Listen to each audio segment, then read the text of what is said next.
There is a unique chill that creeps into your bones when you finally understand that you are standing completely by yourself. You scan the room, your coworkers, the people you grew up with, even members of your own bloodline.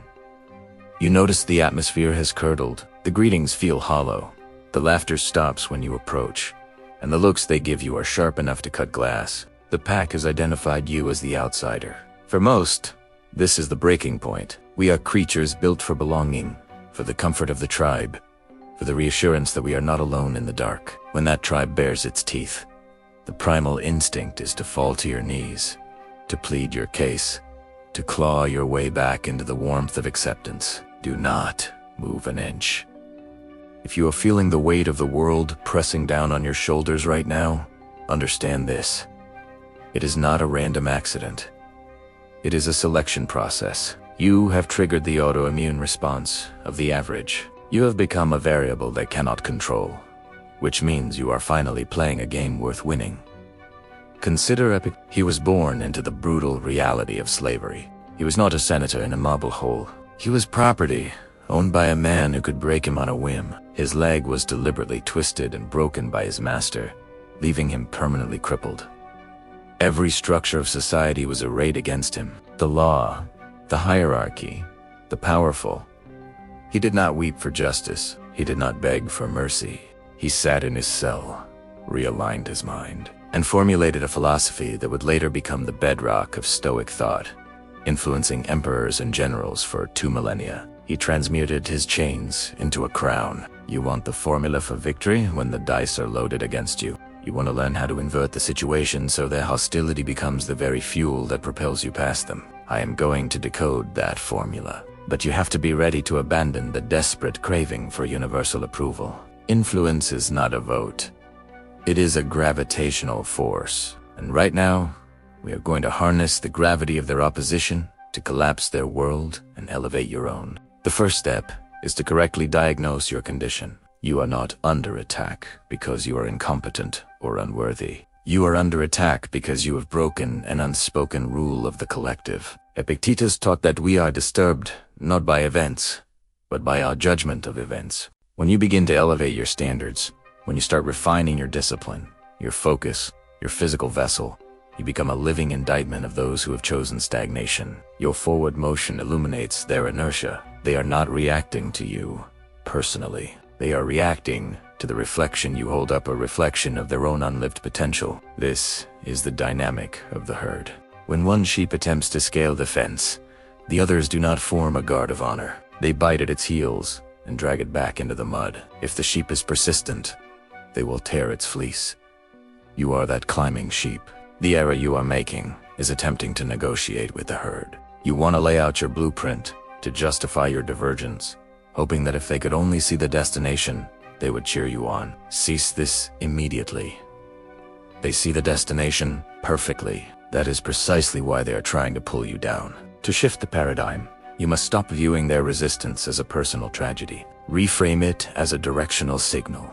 If you were walking the same worn path as everyone else, you would be invisible to them. The fact that they are agitated, that they are whispering, that they are actively working against you, this is your confirmation. You are on the trajectory of the uncommon. The resistance you feel is the cost of escape velocity.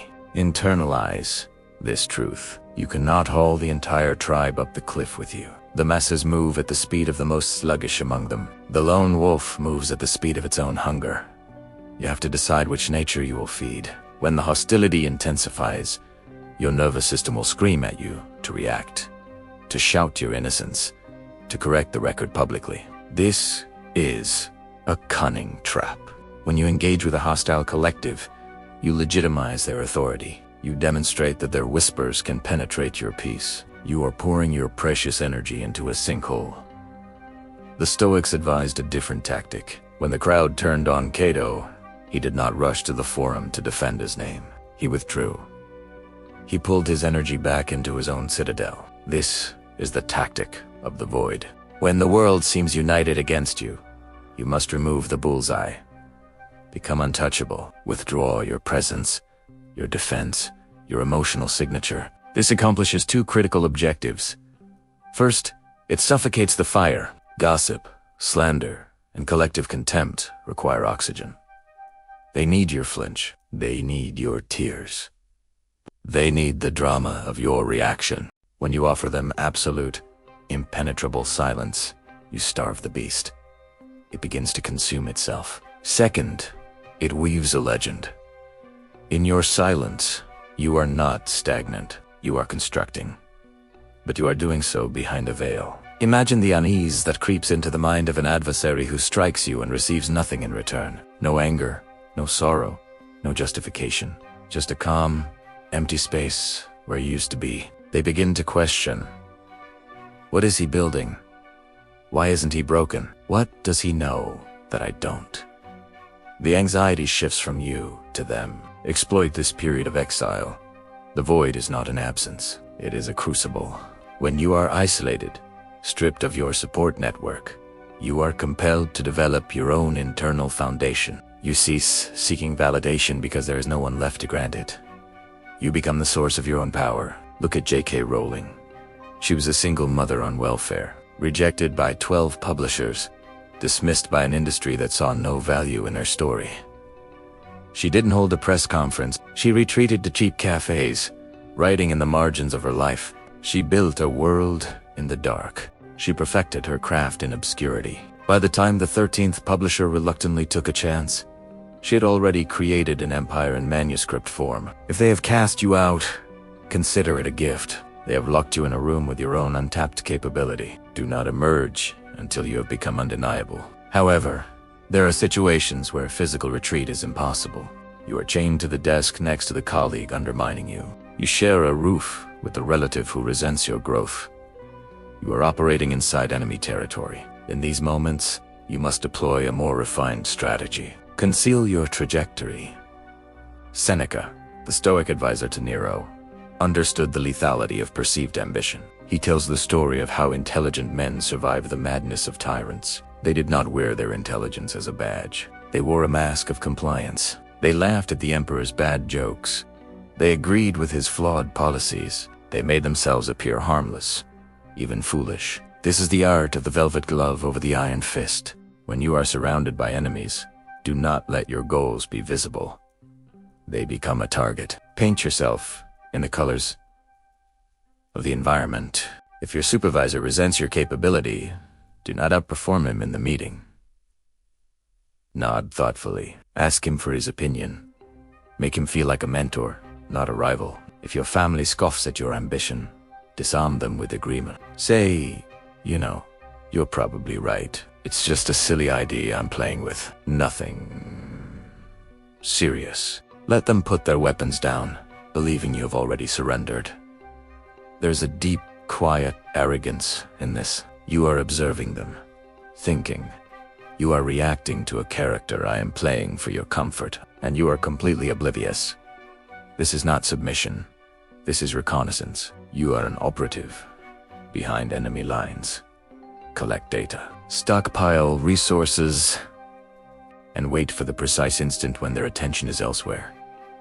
The arrow does not announce its flight. Neither should you. The modern thinker Ryan Holiday, who translates ancient wisdom for the current age, speaks of the obstacle being the way. There are three categories of things in this existence. The fragile, things that shatter under strain, a porcelain cup. The resilient, things that withstand strain. A granite block, the antifragile, things that actually improve under strain. The immune system, a calloused hand. A disciplined mind. When you feel surrounded, you must abandon the goal of mere resilience. Endurance is insufficient. You must become anti-fragile. How? You reframe every attack as intelligence. Every time they criticize you, they are highlighting a seam in your armor. He's too arrogant. Analysis. I need to refine my presentation of confidence. Make it quieter. He's not familiar with the industry. Analysis. I need to double down on skill acquisition in that specific area. He's struggling financially. Analysis.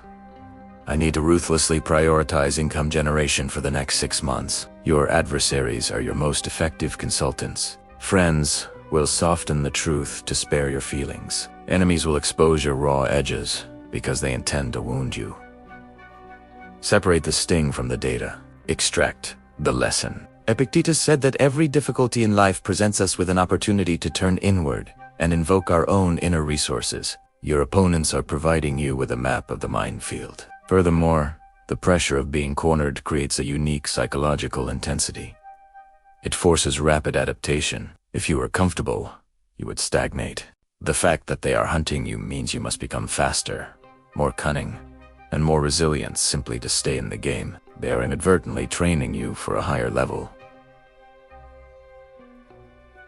Acknowledge this debt. Without the Joker, Batman is simply a wealthy man in a theatrical costume. The antagonist is necessary to forge the protagonist. The resistance creates the revolutionary. Look at the narrative of Steve Jobs. When the board he helped create voted to strip him of power, when the technology press wrote his obituary, he didn't fade away. He launched next. He invested in Pixar. He absorbed the lessons of failure. The years in the wilderness didn't weaken him. They refined him into the leader capable of orchestrating the greatest corporate renaissance in modern history. If he had remained at Apple in 1985, cushioned by his own legend, he would have kept. The expulsion was his salvation. When the collective turns its back on you, you are confronted with a stark reality. No rescue is coming. In our stories, the cavalry always arrives in the final reel. In actuality, you are the cavalry. Epictetus, the slave, had no army to liberate him. He had only his mind. This period of being alone is your apprenticeship in absolute self-sufficiency. Financial independence. You need revenue streams that are not controlled by a manager who wishes you would quit. Emotional independence. You need a sense of peace that is not dependent on a spouse who thinks you've changed. Intellectual independence. You need principles. You have tested yourself, not just absorbed from the cultural current. This is the psychology of the sovereign. When your survival depends on nothing they can give or take away, their power over you evaporates. Pause and ask yourself why their opposition bothers you. It is because you still desire something from them. You want their respect. You want their inclusion. You want their love. Isolate that need, then determine how to fulfill it internally, or learn to live without it. The instant you can face the crowd and genuinely feel, I require nothing from you to continue my existence. You have achieved victory.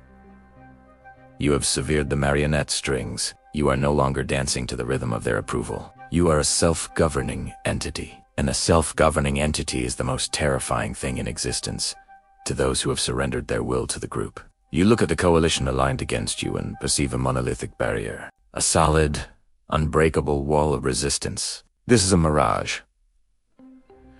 Seneca understood that no alliance is truly seamless. They are temporarily unified by a shared interest.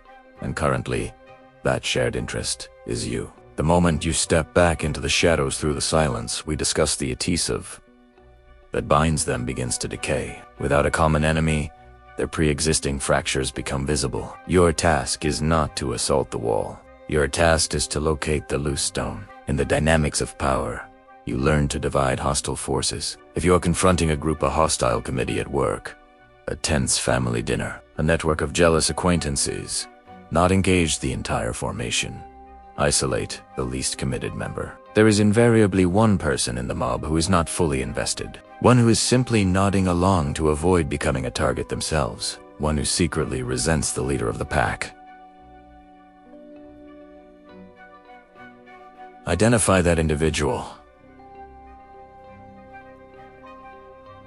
Approach them discreetly, not to argue, but to connect. I know the others don't see the potential in this, but I've always felt you had a broader perspective. You're the only one here with real depth.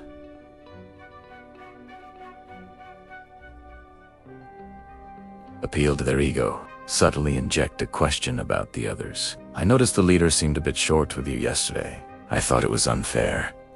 You don't need to invent lies. You simply need to amplify the existing friction. When you turn one, you fracture the consensus. Suddenly, it is no longer everyone against you. It is some people against you, and one who is neutral, maybe even sympathetic. This psychological shift dismantles their momentum. They begin to eye each other with suspicion, and while they are distracted by internal politics, they lose focus on you. This is how you dissolve an army without a single confrontation. You inject a logic bomb into their operating system. The desire for payback is a primal reflex. When you are wounded, your entire system demands an eye for an eye. You want to scream their name from the rooftops. You want to engineer their downfall. Suppress that reflex. It is crude. It is inefficient, and it almost always misfires. If you strike back directly, you validate their original accusation. See, he's aggressive. He is unstable. We were right to exclude him. You hand them the proof they needed. The only retaliation that carries weight, the only retaliation that echoes through history, is absolute, undeniable success. There is a military principle called overmatch. It means fielding such overwhelming capability that the enemy understands, on a visceral level, that resistance is futile. You must construct a life so conspicuously superior to theirs that their negative opinions become absurd. Consider it. Does a thoroughbred racehorse pause to consider the opinion of a donkey regarding its gait? No. The chasm in capability is too vast. Your mission is to widen that chasm. While they are dissecting your choices over drinks, you are practicing your craft. While they are watching the same shows every night, you are learning a new skill. While they are aging, you are strengthening. This is the blueprint of the Count. Edmond Dantes was erased from society, thrown into the darkness of the Shadow Diff. He did not scream for justice. He spent his captivity learning, absorbing knowledge from a fellow prisoner, and planning. When he finally escaped and claimed his treasure, he did not simply punch his enemies. He acquired their banks. He seduced their wives. He dismantled their reputations with a polite smile, and they never saw him coming until the trap closed. You must adopt this long game mentality. Let them claim the small victories today. Let them win the trivial arguments. Let them have the temporary satisfaction of thinking they have diminished you. You are playing a different sport. You are playing for the decade. 6 months of concentrated, silent effort can place you 5 years ahead of the competition. Imagine returning in a year. New vehicle, new physical condition, new financial reality, and you treat them with calm, courteous indifference. A necessary final evolution in your thinking is required. You must cease wishing for an easier path. You must cease hoping they will suddenly become kind. You must learn to welcome the resistance. The Stoics called this Amor Fati, the love of one's fate, not merely tolerating what occurs, but embracing it as the essential ingredient for your own development. If everyone is aligned against you, it signifies that you are being subjected to a trial by fire. It is a form of recognition. The blacksmith does not resent the hammer that shapes the steel. Direx Italiano, your detractors are your hammer. Every time they whisper impossible, they are providing the friction you need to sharpen your resolve. Every time they shut a door, they are providing the solitude you need to build. Every time they break your trust, they are providing the wisdom you need to discern true allies from false friends. Epictetus was a slave. If he had been born into comfort, he would have remained an unknown, pampered servant in a Roman household. Because the world broke his body and stripped him of status, it forced him to become a philosopher. It created its own undoing, a man whose teachings on inner freedom would outlast the empire that enslaved him. When you view your circumstances through this prism, you cease being a casualty. You become an opportunist. You look at them and quietly thank them. You are sharpening me.